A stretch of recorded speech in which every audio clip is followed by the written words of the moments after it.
एक नाम जो तकरीबन 40 वर्षों तक गुमनाम रहा, और बदकिस्मती भी ऐसी कि नाम तब हुआ जब नाम के आगे स्वर्गीय की संज्ञा लग जाती है। भले ही इस नाम को पहचान देने वाला शरीर अब पंचतत्व में विलीन हो गया हो, लेकिन इस धरती पर जब कभी भी अंक गणित की चर्चा होगी, इस महान गणितज्ञ का नाम बड़े गर्व से लिया जाएगा। जी हाँ दोस्तों, हम बात कर रहे हैं सदी के महानतम गणितज्ञों में से एक डॉक्टर वशिष्ठ नारायण सिंह की। आइए एक नज़र डालते हैं उनके जन्म से लेकर मृत्यु तक के गुमनाम सफर पर।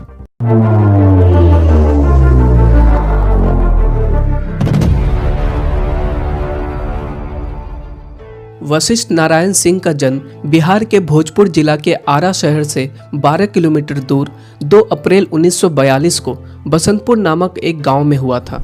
उनके पिता लाल बहादुर सिंह पुलिस विभाग में कार्यरत थे।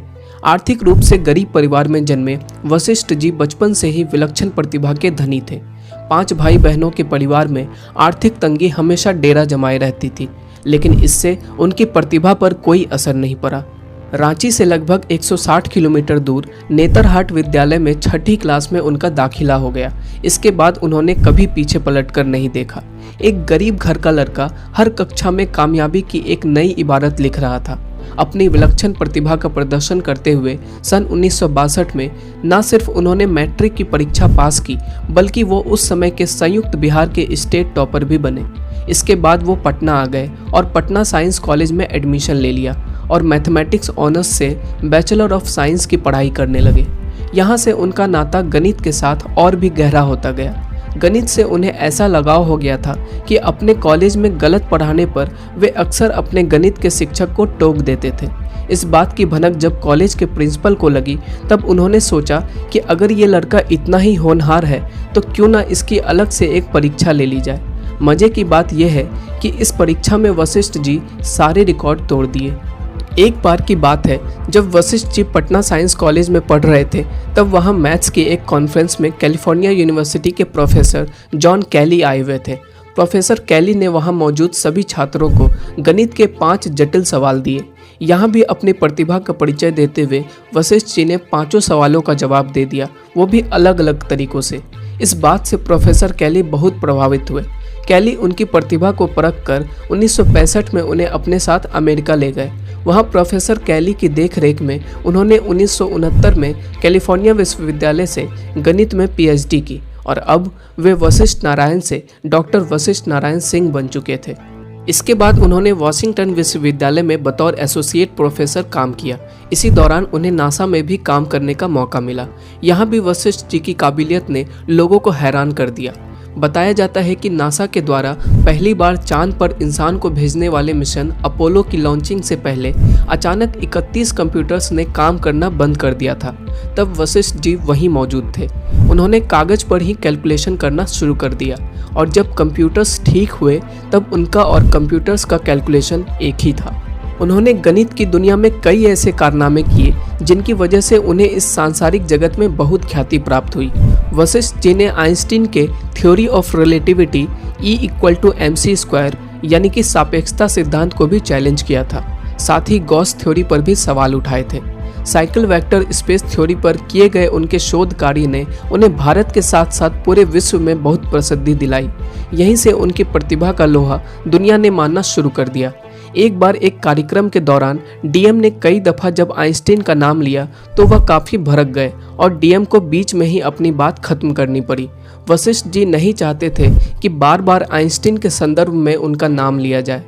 इस बीच 1973 में वंदना रानी सिंह से उनका विवाह हो गया। विवाह के दिन भी पढ़ाई करने के कारण उनकी बारात लेट हो गई थी। शादी के बाद इनकी पत्नी को इनकी कुछ हरकतें अजीब सी लगने लगी। एक बार उन्होंने वशिष्ठ जी को कुछ दवाइयाँ खाते देख लिया। यहीं से उनके घर वालों को उनकी मानसिक अस्वस्थता के बारे में पता चला। बहरहाल जैसा कि अक्सर होता है, लोग विदेश जाते हैं और वहीं के होकर रह जाते हैं, लेकिन वशिष्ठ जी ने अपने पिता के कहने पर 1974 में विदेश छोड़कर स्वदेश लौट आए। भारत लौटकर वे आईआईटी कानपुर में एसोसिएट प्रोफेसर बन गए। फिर उन्होंने मुंबई के Tata institute of fundamental research join किया और फिर उन्होंने कोलकाता के इंडियन स्टैटिस्टिकल इंस्टीट्यूट में अपनी सेवा दी। यहाँ वे अपने सहयोगियों के बर्ताव से काफ़ी परेशान थे। भाई अयोध्या सिंह बताते हैं कि उनके बड़े भाई वशिष्ठ जी का कहना है कि वहाँ कई प्रोफेसर्स ने उनके शोध को अपने नाम से छपवा लिया और यह बात उन्हें बहुत परेशान करती थी। इस दौरान उनकी मानसिक हालत बिगड़ती ही चली जा रही थी। साल 1974 में उन्हें पहला दौरा पड़ा, जिसके बाद इनका इलाज शुरू हुआ और पता चला कि उन्हें स्किज़ोफ्रेनिया नाम की एक बीमारी है। यह एक तरह की मानसिक बीमारी है जिसमें पीड़ित का बर्ताव बिल्कुल बदल जाता है। इस बीमारी में मरीज का असलियत से कोई वास्ता नहीं रहता और वह कुछ से कुछ बड़बड़ाने लगता है। मैथ्स के फॉर्मूले को हल करते करते वशिष्ठ जी को पता ही नहीं चला कि कब वो बीमारी की इक्वेशन के गिरफ्त में आ गए। बेहद चुप रहने वाले वशिष्ठ जी जरूरत पड़ने पर ही अल्फाजों की तिजोरी खोलते थे। तबीयत ज़्यादा बिगड़ने पर 1976 में उन्हें रांची के कांके मेंटल हॉस्पिटल में भर्ती कराया गया। छोटी छोटी बातों पर काफ़ी गुस्सा करना, कमरा बंद कर दिन भर पढ़ते रहना, रात भर जागना उनके व्यवहार में शामिल हो गया था। उनके असामान्य व्यवहार से उनकी पत्नी वंदना ने परेशान होकर उन्हें तलाक दे दिया। जिस पत्नी ने 7 जन्म साथ निभाने का वादा किया था, वही पत्नी अपने पति की बीमारी की वजह से एक जन्म भी साथ न दे पाई। यह वशिष्ठ जी के लिए बहुत बड़ा झटका था। उन्होंने खाना पीना तक छोड़ दिया था और अब वो पहले से भी ज़्यादा हिंसक हो गए थे। अगस्त 1989 में रांची से इलाज कराकर उनके भाई उन्हें बेंगलुरु ले जा रहे थे। रास्ते में खंडवा स्टेशन पर वे रात के अंधेरे में ट्रेन से उतर गए और भीड़ में कहीं खो गए। घर वालों के बहुत ढूंढने पर भी वे नहीं मिले। इस घटना के ठीक 4 सालों बाद 1993 में वे बेहद दयनीय स्थिति में अपनी पूर्व पत्नी के गांव के पास सारण के डोरीगंज में मिले। इसके बाद मीडिया के दबाव के कारण सरकार ने इनकी सुध ली। फिर उन्हें राष्ट्रीय मानसिक जांच एवं तंत्रिका विज्ञान संस्थान बेंगलुरु इलाज के लिए भेजा गया, जहां मार्च 1993 से जून 1997 तक ही इनका इलाज चला। इसके बाद से वे गांव में ही रहने लगे। उनके भाई अयोध्या सिंह बताते हैं कि जब वशिष्ठ जी भारत लौटे थे तब अमेरिका से वो अपने साथ 10 बक्से किताब लेकर आए थे, जिन्हें वो रोज 16 से 17 घंटे पढ़ा करते थे। किसी छोटे बच्चे की तरह ही उनके लिए 3-4 दिन में एक बार कॉपी पेंसिल लानी पड़ती थी। वशिष्ठ जी हाथ में पेंसिल लेकर पूरे घर में चक्कर काटते रहते थे। कभी अखबार, कभी कॉपी, कभी दीवार, कभी घर की रेलिंग, जहाँ भी उनका मन करता वहाँ कुछ लिखना शुरू कर देते थे। और वो ये नहीं देखते थे कि कहाँ लिख रहे हैं। अपने दिमाग में चल रहे उथल पुथल को यहाँ वहाँ बयां करते रहते थे और कुछ बुदबुदाते रहते थे। वे अक्सर पेंसिल लेकर ही सो जाया करते थे। घर वाले बेबस होकर उन्हें बस देखते रहते थे, कभी आंखों में आंसू तो कभी चेहरे पर मुस्कुराहट ओढ़े। यह 70 साल का पागल सा दिखने वाला आदमी अपने जवानी में वैज्ञानिक जी के नाम से मशहूर था। डॉक्टर वशिष्ठ नारायण का परिवार उनके इलाज को लेकर अब नाउम्मीद हो चुका था। घर में किताबों से भरे बक्से, दीवारों पर वशिष्ठ बाबू की लिखी हुई बातें, उनकी लिखी कॉपियां उनको डराती थी। डर इस बात का था कि क्या वशिष्ठ बाबू के बाद ये सब रद्दी की तरह बिक जाएगा। डॉक्टरों के मुताबिक घर के माहौल और बेहतर इलाज से वशिष्ठ जी ठीक हो सकते थे। घर की बात तो ठीक है, लेकिन बेहतर इलाज कैसे और कहां से होगा। परिवार गरीब था और सरकार की तरफ से भी कोई मदद नहीं मिली। जिस शख्स को भारत सरकार को सम्मानित करना चाहिए था, उसे सम्मान तो छोड़िए, आज तक इलाज के नाम पर एक पैसे की मदद तक नहीं मिली। अयोध्या सिंह रिश्ते में उनसे छोटे थे, लेकिन वो एक बड़े भाई की तरह अपनी पेंशन के बल पर जितना ख्याल रख सकते थे उन्होंने रखा।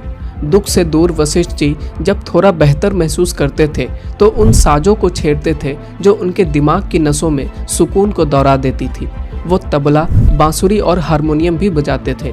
पिछले काफ़ी वक्त से वह अपने हाथ में अखबार, बांसुरी और गीता रख रहे थे। तबीयत बिगड़ने पर उन्हें पीएमसीएच में भर्ती कराया गया और कुछ ही दिनों बाद वहीं से एक खबर आई कि वशिष्ठ बाबू अब हमारे बीच नहीं रहे। Patna medical college and hospital में 14 नवंबर 2019 को गणित के इस महागुरु का निधन हो गया। सरकार जीते जी तो उन्हें सम्मान नहीं दे पाई, लेकिन मरने के बाद भी उनके पार्थिव शरीर को 2 घंटे तक सरकारी एम्बुलेंस का इंतजार करना पड़ा। 2 घंटे तक उनका पार्थिव शरीर हॉस्पिटल के बाहर ही पड़ा रहा। उनकी भाभी प्रभावती कहती है कि हिंदुस्तान में मिनिस्टर का कुत्ता भी बीमार पड़ जाए तो डॉक्टरों की लाइन लग जाती है।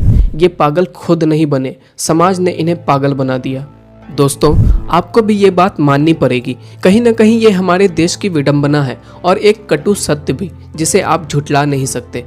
ये थी कहानी महान गणितज्ञ डॉक्टर वशिष्ठ नारायण सिंह की। इस वीडियो के माध्यम से वशिष्ठ जी को नम आंखों से श्रद्धांजलि देते हुए हम बस यही दुआ करेंगे कि भगवान उनकी आत्मा को शांति दे और हमारे देश की सरकार को सद्बुद्धि दे। हमारे साथ बने रहने के लिए बहुत बहुत शुक्रिया। जय हिंद।